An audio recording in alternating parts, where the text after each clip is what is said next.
And welcome, folks, to another episode of Definitive Cinema. I am one of your hosts, Chris Peterson. So glad you're joining us. I promise you are listening to this podcast in the present time that you're supposed to be listening to it, because we are talking about time travel this week. We're talking about some of the best and worst and most definitive time travel movies. I cannot wait to get into this topic. It honestly includes some of my favorite movies of all time. I'm thrilled. So joining me as always, Mr. Greg Gerhardt, how are you? Oh, make like a tree and get out of here. Since you're new here, I'm going to cut you a break today. So why don't you make like a tree and get out of here? Cue Billy Zane looking at you weird. And Mr. Ken Jones. Wait a tick, Chris. If I travel back to 1969 and I was frozen in 1967, presumably I could go back and visit my frozen self. But if I'm still frozen in 1967, how could I have been unthawed in the 90s and traveled back to, oh no, I've gone cross-eyed. Excellent pick, sir. Excellent. Well, gentlemen, we're talking about time travel movies. My gosh. What a selection. What a smorgasbord of movies we could pick across the time-space continuum. Greg, I'm going to start with you. I know that you love time travel movies. What is it about this genre that just gets you so excited? Well, again, it's getting to a point where time travel is probably being overly used as a trope from different franchises, to be honest. But as a trope, it might be my favorite. It for a few reasons. It opens up some great existential questions about life. You know, is it worth revisiting your past to make things in the present right? We get some fate versus free will. Is time simply a construct? We also get some great jokes, about, like, historical people encountering present day technology. I'll never get tired of 15th century people being fascinated by toilets, how toilets run, and air conditioning. Like, just every time. Phone. What is this? What? Oh my God. It's time for the Family Feud, introducing the Fry family. Poor little people, they're trapped inside. Oh, God of mercy. What are we going to do, Messiah? Free them. Chuck, Marilyn, Norma, Sherry, and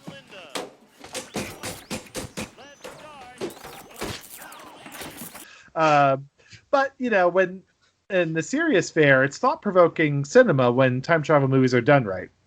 It's also a trope that makes pretty much zero sense when you put any degree of thought into it. But honestly, that's okay. You get some fun stuff. You get almost a lot of movies. You get your present self interacting with your future self or your past self, and other various gimmicks like that. And that's just fun movie making. So there's a lot to like there. I love it.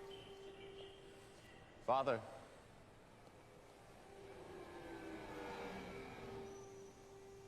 Ken, how about you? Yeah. So you get everybody always talks about in sports, is this team from 30 years ago? Could they compete with the team from the present? You have the good old days versus the present, and time travel lets us indulge in those kind of fantasies, and or sometimes even expose the lie that maybe the good old days weren't as good as they're remembered to be. Everybody loves a good time travel movie, I think. You get to experience life in different eras, see the past or even travel way far into the future in some cases. Like Greg touched on, there's questions of ethics and morality. Is it okay to change the past to alter the present?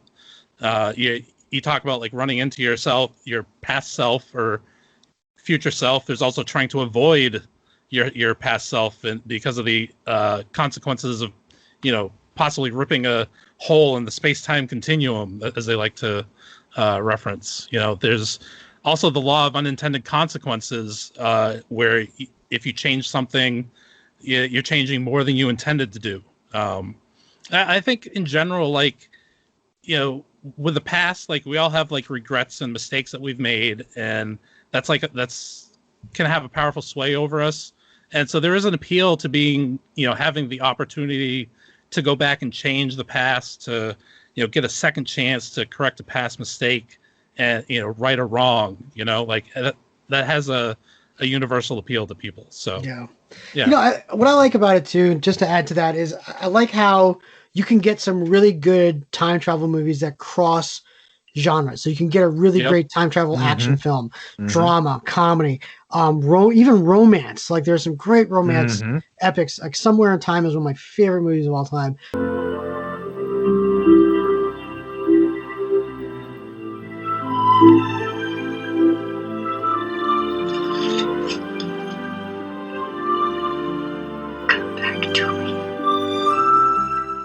That's a time travel romance movie. Things like that. So you get some really, really good genre films. The other thing I really like too about these movies is they always come up with new ways of methods of travel. And I like love a hot tub. Like a hot tub.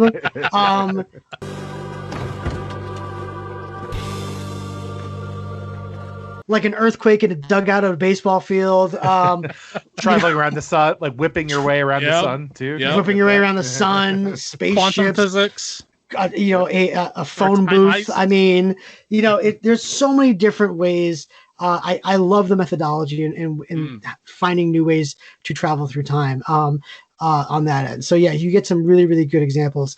And also, I think this is going to sound silly, but like when you talk about these fantasy type of movies, I think some people just accept the fact that time has become this weird thing that can be in some ways manipulated. So I think for a lot of people, they look at these movies as being, of all the fantastical genres out there, this might be the most realistic in a way. Who knows?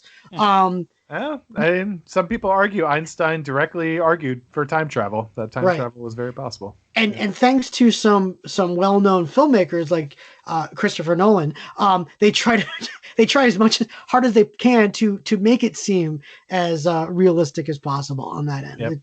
Obviously time is inverted, things like that. So Michael Crichton too. Michael Crichton was a big proponent that was possible. That he really believed it. Yeah. All right, well, let's do this. So let's break it down. So folks, what we like to do on this podcast is basically answer the question, now that aliens have landed on this planet and they want to know what time travel is all about, if they haven't already figured it out, and if they haven't already done it themselves, what would be the movie that you'd show them as an example of time travel? It might not be the best movie of time travel out there. Certainly might not be the worst. What is the definitive time travel experience? And to make sure that none of us are cheating for variety's sake on this podcast, at the count of 3, we will all announce our picks at the same time and then explain them one by one. So gentlemen, are you ready? Mm-hmm. Yes. Let's do this. On the count of 3, we'll name our picks. 1, 2, 3. Back to the future. Yeah. Oh my God. 3 for 3. Didn't plan this at all. Let me go first because Greg, go ahead. I'll make this quick, and I'll be honest. I really tried to find another movie only because I really like Back to the Future, but I wanted to find another time travel movie that had a better mechanism for time travel besides the car, going 88 miles an hour. Because we've had movies after that have very intricate, time travel devices or science behind it and stuff. And I wanted to find an almost as good movie. I just couldn't do it. I couldn't find one. Back to the Future is the definitive movie. It's so simple. It has the element. Yep, Yeah. It has all the elements you want in a time travel movie. It has the danger of making yourself disappear through the choices you make. It has butterfly effects. It has, the hero meeting his parents, at a much younger age, and all that drama. And it has impact, and the things he did back then, it was not an immutable timeline. He made, even though he kept it inherently the same, it still had an impact in the future. And it's there's no better definitive choice than Back to the Future. There you go. Yeah, I mean, it's basically baked into the collective subconscious of our popular culture. You think of time travel in movies, you think Back to the Future. It's just the way it is. Marty McFly, Doc Brown, 88 miles per hour, 1.21 gigawatts. It's just, yeah. What the hell's a gigawatt? Biff Tannen, it's perfect cast, perfect movie. You get the, the ethics of time travel and potentially altering the future. The disappearing photograph and everything gives you the impetus for not messing around and altering things too much, and the ramifications of meddling in the past. And he talked about, Greg talked about Marty meeting his parents at the same age that he was, so he kind of gets a different perspective on his parents, and that dynamic. And you also like you get to see how the past shapes the present and how the things that happen have an impact. So yeah, I love it. It is, if you were to ask me, Chris, what are your favorite movies of all time? This is in my top 5. Honestly, it's one of my top 5 favorite movies. I've seen it, no joke, over 50 times. Here we go. Over 50 times. Wait, so you've seen Twister more than this movie? Is that? No, I've seen Twister about 50 times, right? I don't know. I don't know. It's Inside Man. You saw 50 times. Okay, Inside Man, so it's up there. Wow, you're insulting good movies, Greg, to try to prove a point here. I don't understand. No, I'm not. I'm quoting you. I'm trying to get perspective of how often you see. This is the reason why I picked Back to the Future. It's the referee for all time travel movies. It's when we watch a time travel movie that doesn't make sense, we're like, wait, Back to the Future says that that's not how it's supposed to happen. Like, right? It's you literally compare every other time travel movie exactly to Back to the Future. Like even in Avengers Endgame, they said, wait, so Back to the Future was a lie? So Back to the Future is a bunch of bullshit? That is a great scene, too. So it really is like the definitive pick because it sets the rules for every time travel movie that comes after it. And it is, in a way, realistic where the consequences that you do in that thing have consequences in the future, like the photo disappearing and things like that.